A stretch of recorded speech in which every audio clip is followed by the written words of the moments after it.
like, you got fast expansion, you're dead, right? Like, you're on one gate for 10 million years. That's exactly how long it takes. In the top left, we have Strelok from Team FXO, the Green Terran.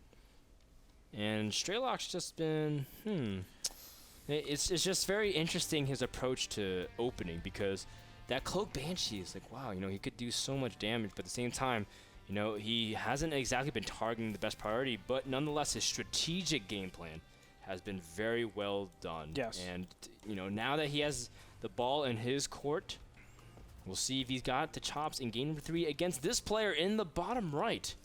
It is Root TT1 or Rooty1. Rudy1. Rudy1? Yeah.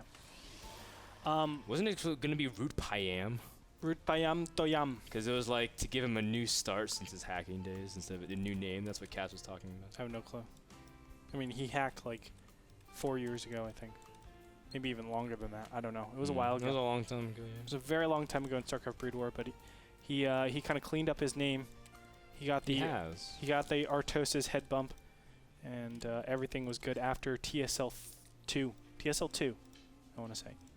But it's interesting. Strelok actually got his reputation in StarCraft 1 as the most timing-oriented player.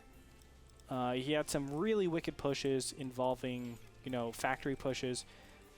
He hasn't been known for actually being good at macro, though. That's the one place that he's been severely hindered, in my opinion, throughout, all of StarCraft. TT1 has always been the build chooser winner.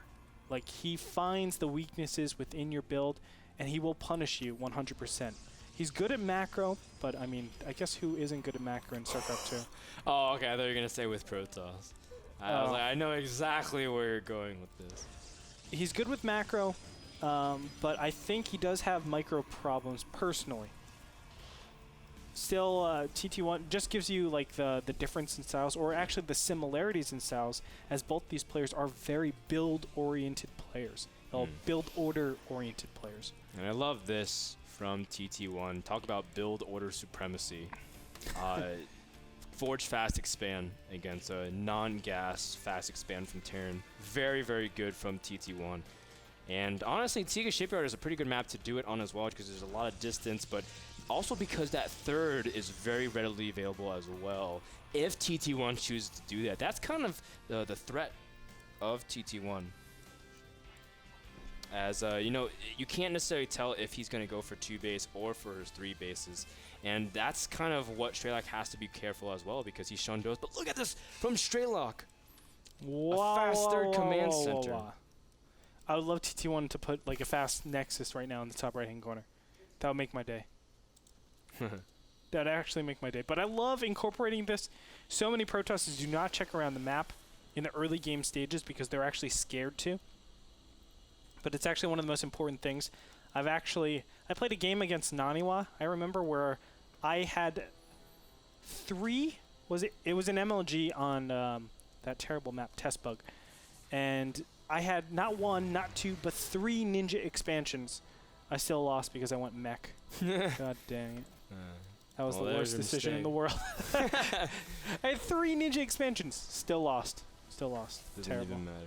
Now this is a little bit more difficult to TT1 to scout, because it's just so out of the ordinary to expand in that area. But I've been seeing players like BCQD do this in TVP a lot. In fact, I was at the Razor Academy watching him play, and BC will be playing later today as well. But when you do this, you just kind of hide it toward a place where you don't think Protoss will be expanding towards. And it's natural, because you can see TT1, the next place it would take is towards the right side of the map. And from that point, because you're going to want to protect that expansion eventually, you move up from that spot. And so it's just going to be really awkward for TT1 to take kind of like that bottom left, unless something really happens in that right-hand side he needs to protect. Yeah, so Strelok, with that knowledge, is expanding the right area, and I like that. Doesn't even matter, though. TT1 is doing 2-base all-in with +1. Oh, man. That's the only reason why... Well, I'm going to take that back, because it could potentially be something else. But look at that. Oh, my God. Beautiful scan. Wow, money. Whoa, whoa, wow. He TT1's sees like, 4 gateways being made right now. That should be the instant tell. Bunker, bunker, bunker. With no gases, too, on the 3rd and 4th. So he knows he's not teching. He has a lot of units in production. TT1 also placing pylons around the map. On Ohana, you saw the entire map riddled with blue pylons everywhere. That's been a pretty good mark of TT1 as well, making sure you cover every area. Look at this. Strelok is putting up so many bunkers. Because TT1 actually got scouted here, I think what we're going to see is TT1 warps in the first round of units, but then behind that takes the 3rd base. He is a player that actually reacts to what he knows his opponent knows. So I don't think he will fully commit to this. That will be very folly. And we'll see in a little bit if TT1 and I are on the same wavelength. Come on, TT1. Well, he does have the sentries and Zell's poking up. Dude, I'm spot on. Come on, baby. Are you on spot on? Come on. Yeah, he's just going to pull back. Well, no. I mean, TT1 really knows he can't, but he sees 4 bunkers. He already has a robo on the way, so he's already been playing transition. He's immediately falling back as well. Oh, look at this. He makes a photon cannon. Who makes a photon cannon? Someone who's so scared of banshees. That's true. You know, TT1 is playing by the rules at this point in the game. Now, Strelok, he's kind of playing a little bit off the rules as well, getting a Ghost Academy really quickly. He saw sentries. Interesting.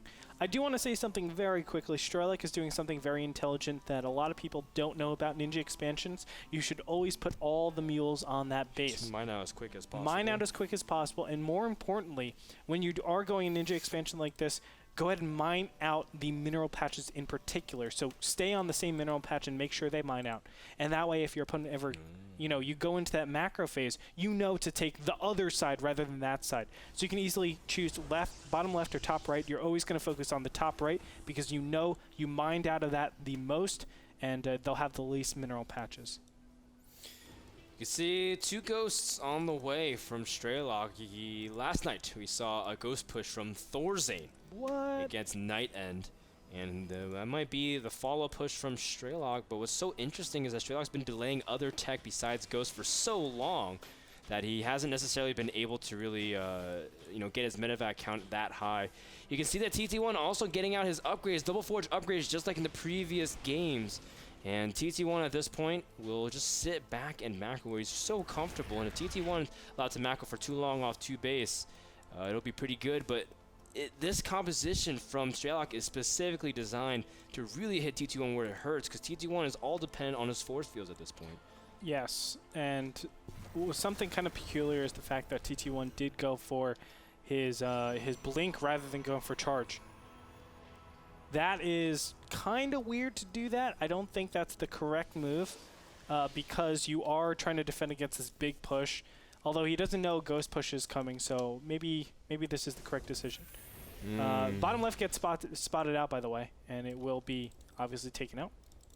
You can see that TT1 is he's kind of paranoid of something. The scan goes off, and if as long as Strelok can hit the EMPs, then everything can change. But keep in mind, this cannon also throws in a weird, interesting thing, because a Ghost can't lead in front without taking too much damage.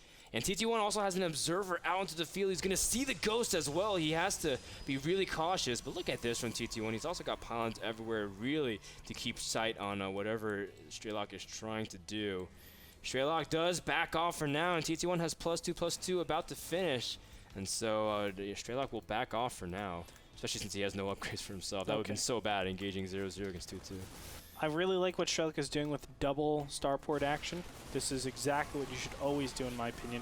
When you are so far behind in your composition, you need to actually compensate for the lack of your tech for so long. We're 13 minutes in, and not even a single medevac is out in the field yet. Or at least 2 are. Let me look at the units. Yeah, two just popped. So 12 minutes out, and your medevacs aren't out. That's pretty late. Normally, you're pressuring up at 10, 11 minutes. So this is the correct decision. Make sure you can compensate. And you already have the Ghosts to add that extra DPS that deal, maybe 200, 300, 400 hit points in just one EMP. TT1 now has Thermalates almost done. You can see Strelok finishing up his double engineering bay upgrades as well. And Strelok is going to go up to 4 bases. TT1's still on 2. And TT1's going to have 1 huge max at this rate, but needs to take another base as soon as possible. Now, whether or not Strelok reads this as a third base from TT1, that's complete subjective. The big thing from TT1 is that he's got all of his stalkers completely isolated from his zealots and sentries. A fantastic job this time. TT1 splitting up his army, making sure he doesn't ever get caught out of position. Look at these again. mind games, by the way. These stalkers all the way on the left-hand side, they're only there to catch some sort of drop. And what he was trying to do is show that, hey, I'm going for a push, and then these stalkers are over here on the left-hand side readying some sort of defense in case there is that counter where it's like, okay, well, you can't push out with any of your units. And look, he's still doing it. He goes into the center of the map. He's expecting some sort of drop over here. That's why these stalkers are positioned in the bottom left-hand corner. But now he finally realizes, okay, my opponent doesn't have any units over here. I've zoned out the area. Let me go ahead and assert my advantage in my upgrade. Oh my God! He picks off one of these ghosts. That's a huge pickoff. That's 2 EMPs that Strelok will not have. And a scan to remove the observer, but TT1 managed to skirt that observer just out of the way. Now, what's so unfortunate is that TT1, if he spotted this command center with a pylon, he could have evened up the bases, but for all he knows, Strelok is on 3 bases as well. TT1 now gearing up for a potential push. You can see he does have an upgrade advantage 2-2 to just 1-1 with +3 in production. If TT1 strikes, it'd be a great opportune time. Until then, TT1 will just blink into the main, try to do some minor harassment, get some units out of position. But Strelok is not biting. In fact, he's not sending anything. And A, he's just going to try to stay straight up engage. And it just depends how many Colossus hits get on those Marines. Here we go. The EMPs are starting up here. And the Zealots are actually really slow. They don't have charge. Oh, no. So the Zealots are supposed to be doing so much more damage. TT1 needs to back up from here. My goodness, he has no power behind this army. And if he, oh my God, the attack won't do well. He doesn't have that much energy on his sentries as well. It can't force field, but you see that the stalkers are really kicking in at this point. 2-2 hasn't finished for Strelok, and the +1 armor addition for those Zealots allowing them to tank so much damage. The stalkers in the main are still working on the production line. Strelok will be losing everything. My God. No reinforcement points. TT1 blinks in forward with the other Zealots and stalkers. Actually, Zealots can't blink, just the stalkers. You can see that TT1 is now working on anything that pops out and immediately dies, especially with +3 finishing before +2 armor finishes. A critical time for TT1 to strike, and he absolutely capitalizes on it. And now Strelok is in a lot of trouble. He's going to lose one of his huge points of economy. Yes. And that is bad news for our Terran player from FX. And you know, Strelok had such a huge composition counter to his opponent with those ghosts, with charge not being up and Marines and Marauders in plentiful numbers. But the problem is 2-2. I underestimated the power of that 2-2 against the 1-1, and you saw the benefits right there. Just absolutely slaughtering his opponent for being on 3 base, even being on 3 base for so long. Now, this should be a little bit of a cue that there's a base in the top left-hand corner. These SCVs just skirting across the map, and he sees it. He's like, oh, okay, there are units over here. He sends a Zealot over. Now, he is upgrading charge. Thank the Lord. My goodness. Drop going to come over here in the 3rd base. It should be cleaned up relatively fast. Yeah, TT1 has a cannon there, but of course he was doing it just in case of the Banshees. TT1 should be completely okay. You can see the Marines and Mars really trying to target down, but Strelok can't afford to lose this supply. It's not tradable supply at this point. As you can see that Strelok is backing off immediately. Look at the vision from TT1 as well. It sees almost everything in a complete line. There's just nothing that can pass except for that one small sliver of fog of war. But TT1's pretty much got the entire map on lockdown, and Strelok is running out of options. Ladies and gentlemen, you cannot say TT1 is a cheesy player from here. It's just absolutely safe. It's not like he's trying to get these, catch his opponent off of a super huge build order win. He's playing well with his units. He's just making sure that he has a big army, and he's trying to take his advantages via micro. The very thing which I was actually saying, TT1's advantage really isn't in micro. I always thought it was in macro. But here we go again. The double drop is going to come over here and run into a couple cannons. No bueno. Yeah, not good indeed. And you can see that immediately Strelok doesn't have one of those medevacs anymore, and you can see that TT1 also is expanding to his 4th base.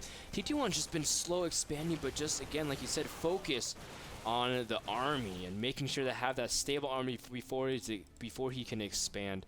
+3 armor about to finish for his opponent. Finally, Strelok catching up to TT1 in that department, but Strelok, you can see that he is getting up his 4th expansion as well, but there's no real position for him that he can take. TT1 has all the control in the world. Exactly right. And I think Strelok actually overmade Vikings here. There's just not enough gateway units. And he's going to pick out the Vikings. I don't think that's actually the right decision. Stalkers should go for the Medivacs immediately because they're actually taking out the Zealots so fast. But look at this. The Zealots are going to be enough to actually back up all the units. Now, the Vikings will drop, but yeah, it's definitely those Medivacs that you have to concentrate on. Notice that your opponent is going for too many Vikings and just say, okay, kill my Colossus. I'm going to kill the rest of your important gas units. And then we're going to have just Marines and Marauders with no support against my gateway units. Not bad. What's also really important is that Strelok is leaning heavily towards Marauders, so you're going to start getting Zealots and Archons as well, as Marauders do terribly late game against them. Feedbacks on the Medivacs as well, shutting down Strelok's ability to kite for a very long time. You can see immediately he's backing up, and Strelok is running out of options. TT1's continue pressing in. TT1 really wants his game 3 to end so that he can get the lead. There it is. GG. TT1 takes game number 3 and the 2-1 lead over Strelok in this best of 5, coming 1 game away from claiming his spot in the NASL Season 3 playoffs. Not bad. TT1, not bad at all. Looking really good all game long. Again, the style of TT1 is something very unique. Having that, it's a composition style. A lot of times you see macro styles, you see micro styles. This is just straight up, I'm going to have a better composition than you because I've been investing my gas into things that go directly into the game time that I want to actually play in. The perfect amount of Stalkers, the perfect amount of Zealots, the perfect amount of Colossus, every single time he's going in there. And he's giving up, economy. He's giving up, well, that's the main thing. He's giving up economy, but he's able to receive everything very easily. You didn't see a single successful drop that game as we did in game number 2. Yeah. Very different styles. Yeah, and that was a really well done there job by TT1. And we'll move on to game number 4. We want to thank Twitch.tv for partnering us up with the stream. You can check them out at Twitch.tv because you're probably watching through that avenue. Thank you so much. But if you ever have an opportunity, thank Twitch.tv for everything they do for esports. I don't know what's going on with my mic, but we'll figure out all those problems. We're still moving along. Game number 4 is coming in just a minute, guys. Between TT1 and Strelok, the winner will advance to the NASL Season 3 playoffs. And that's a very important game. You don't want to miss it. We'll be back in just a second.